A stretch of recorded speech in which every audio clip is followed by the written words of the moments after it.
Hello Matrix and welcome again. Today we are going to continue looking at cubic functions. Now, if you didn't see my last video, then I'm going to briefly go into cubic functions. And if you already know what they are, then maybe just skip ahead a little bit. So a cubic function, the question 9, this is from 2018, the DBE paper. Has got a cubic graph there. So this is what it looks like usually. And often we get 3 roots because it'll pass through the x-axis three times. So it'll kind of look like this. So you'll get 1, 2, 3 roots.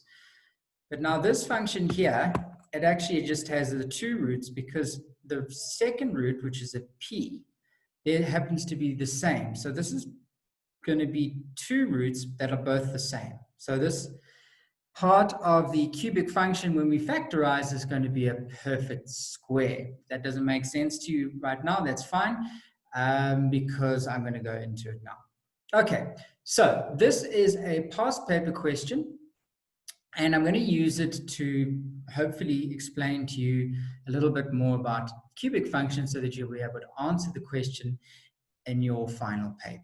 So let's look at the general form of a cubic function. G of x equals ax cubed plus bx squared plus cx plus d. Now, when we make this function equal to 0, that allows us to find our 3 roots. Now, in this case, we've got g of x equals x cubed plus bx squared plus cx plus d. So we already told that a is 1. Now, in question 9.1.1, they've actually asked us to find b, c, and d. Okay. Well, the general format of the equation here, which I've written, the final number d is obviously going to be where is going to be the y-intercept. So in this case, d is equal to 20. So for 9.1.1, we already know that d is equal to 20, and we can maybe just say there, brackets, y-intercept. Okay. Now, when we find the derivative of the g of x, that allows us to find our turning points.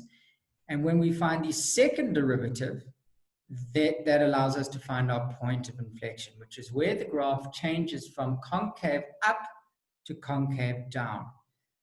I'll just explain that. In this graph here, what I'm drawing in pink is where it would be concave down.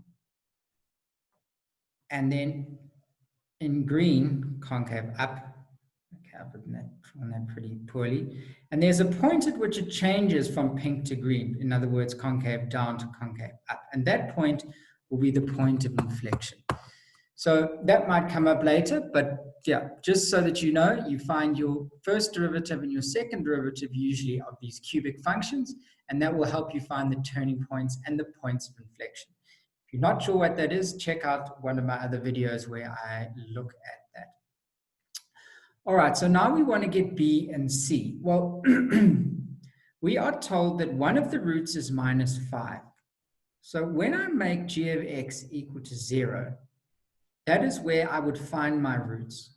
And so I know that one of the roots is already going to be x plus 5. Because remember, if I say x plus 5 equals 0, I get x equals -5. So one of the brackets must have been 5, x plus 5, for me to get a root of -5.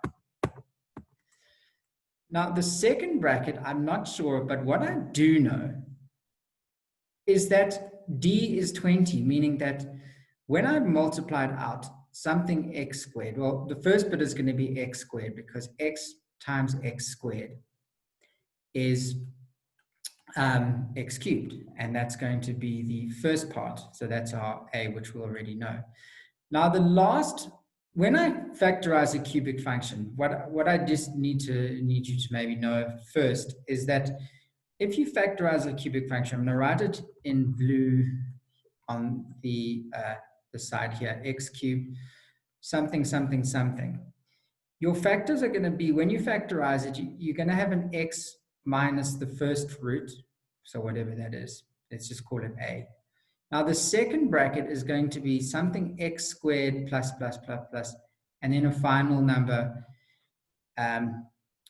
let's call that B. Now A times B is going to give you the last term which doesn't have an x. So in this one here, because D is going to be 20, I'm going to write that down on the paper sheet. That's 20. So because that's 20, 5 times something will give me 20. Well, 5 times 4 will give me 20. So that I know that my last term is 4. Now I just need to know, well, it's plus something x, okay? Because it's plus something x plus a number by itself.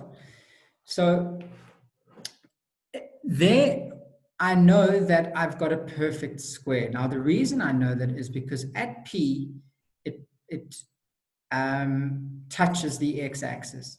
Meaning instead of having, if it was to keep on going, so let's say that P was somewhere down here, well, I would have 2 roots. But because P is on the axis, it means that the roots are the same. They've got equal roots. And so I know that this term here is a perfect square. So I know then, I also know that it's because the P is positive, my brackets must be negative, which means instead of having plus something x, I'm actually going to have a negative something x.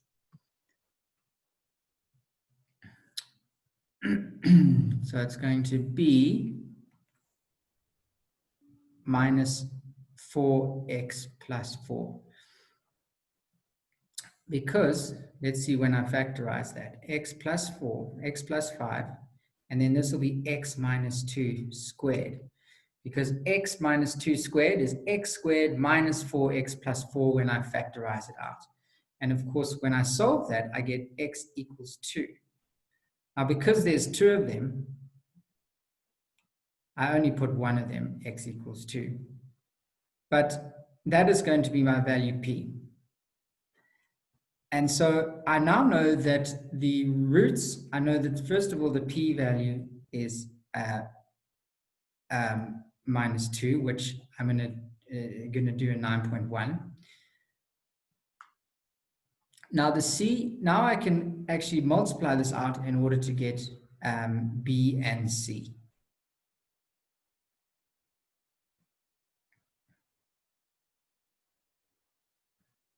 And so let's have a look here. Put that back in white. So x, so I'm going to times this out. So this bit here wasn't really that important. The part in the square wasn't that important. That's just showing you what the roots are, which will be used in 9.1.2. But what I really want to do is just times the 2 brackets out. So x times x squared is x cubed. Then I have 5x squared minus 4x squared gives me plus x squared. Okay, that's good because b is 1. Then my x is going to be, it's going to be 4x minus, well, 5 times 4 is 20. So minus 20 plus 4 is minus 16. And then I get that plus 20. And of course, therefore, b equals 1, c equals minus 16, and d equals 20. So that's 9.1.1 done.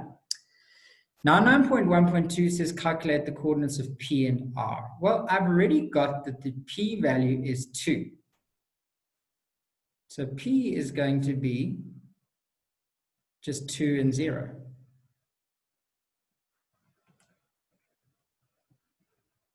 Now the R is the turning point. So for that, I'm going to have to find the derivative because the derivative tells me my 2 turning points.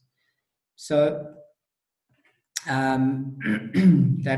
let's just do that one over here, 9.1.2. I'm going to just straight up do the derivative. G dash of x is equal to 3 times 1 is 3x, and then I take 1 off the denominator, so I'm finding the just so that you know what I'm doing. I'm finding the derivative of the number that I'm underlining in yellow. I mean green. The derivative of x squared is 2x. If you don't know how I'm doing this, you need to check out one of my other videos where I look at how to find the derivative. It's in this section. So it's in this section of lectures. So if you are watching these in order, you should already know this. If you're not and you've just stumbled upon this video, maybe just rather check out the playlist and start watching those videos in order if you are doing Matric Maths. But if you're just looking for help on this specific question, then by all means, you just need to watch this question if you understand what's happening. Okay, now I need to factorize. And so 3 times 2 is 6. Yeah, so it'll be 3. And so I'm going to use 3x and x. I'm going to use 2 here, and I'm going to put this one as 8. Now it's plus x and minus 2. Okay, I just have to go and check on the baby quickly.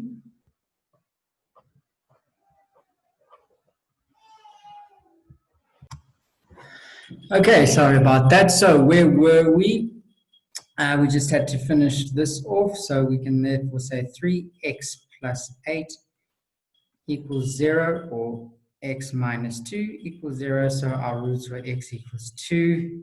Sorry, our turning points were x equals 2 and x equals negative 8 over 3. Okay, well, we've already got our p is 2, so that's the 2 value. Now r is just going to be negative 8 over 3.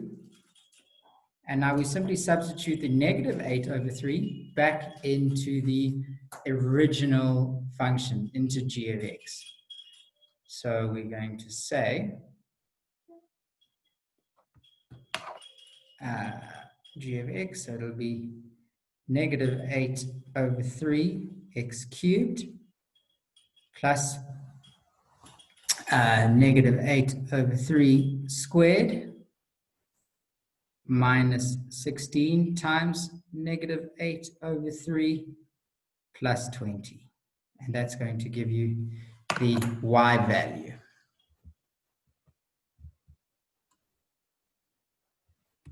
Okay, and when I put that into my calculator, I get 1588 over 27.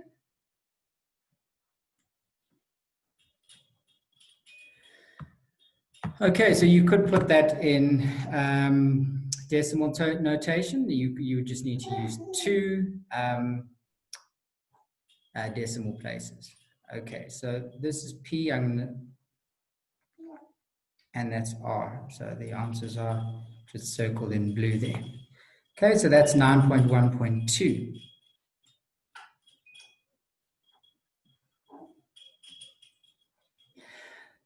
Okay, now it says, is the graph concave up or concave down at 0 and 20?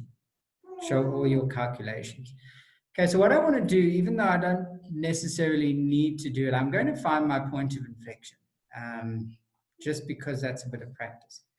So I found my derivative, g dash of x, was 3x squared plus 2x minus 16, which means my second derivative is going to be 6x plus 2. And so when I make that equal to 0, I get 6x plus 2 equals 0. 2 goes across. Well, I just end up with 2 over 6, which is a third. All right, so the point of inflection, where it changes from concave up to concave down, sorry, concave down to concave up in this case, is about there, where x is a third. So basically, therefore, I know that the purple is the concave down, and the blue here is the concave up. So it's going to be concave down at that point, because the point of inflection is it a third? Sorry, minus a third. Okay, so it's actually the other side. So it'll be somewhere around there, actually. Just change it to minus a third. Okay, because the 2 goes across and becomes minus 2. Okay, so where I drew it there, it's actually supposed to be around here at negative a third. Okay, so it's actually going to be concave down. But now what I can do is I can check this. Because what I can do is I can substitute in 0 for the x value. And if I get a positive, so in other words, if I substitute any at the point, the x value, into the second derivative, if it's positive, it's concave up. This is just something you need to learn. Concave up. Just think positive, happy, I'm up, I'm upbeat. Negative, concave down, you're sad. So let's see what we get. Well, if I substitute in 0, I just get 2. So g dash of 0 equals 6 times 0 plus 2, which is 2, which is positive. So it's concave up. Well, that makes sense because after the point of inflection, which is at a negative a third, becomes concave up, which is the blue section. Okay, and we want to know over here at 20, and so it's concave up.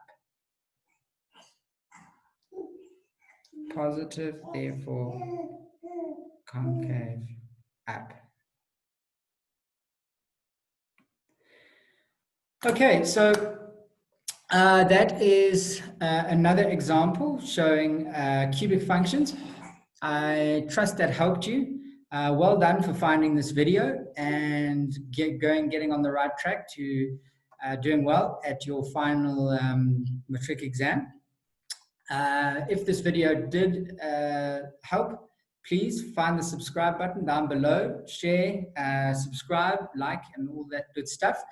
And you'll get notifications of when I post the next video. And all these videos are just going to be more and more help for your final matric. So the more videos you watch, the more past papers you do, the more practice, the better you'll achieve in your final exam. So yeah, I will see you again soon.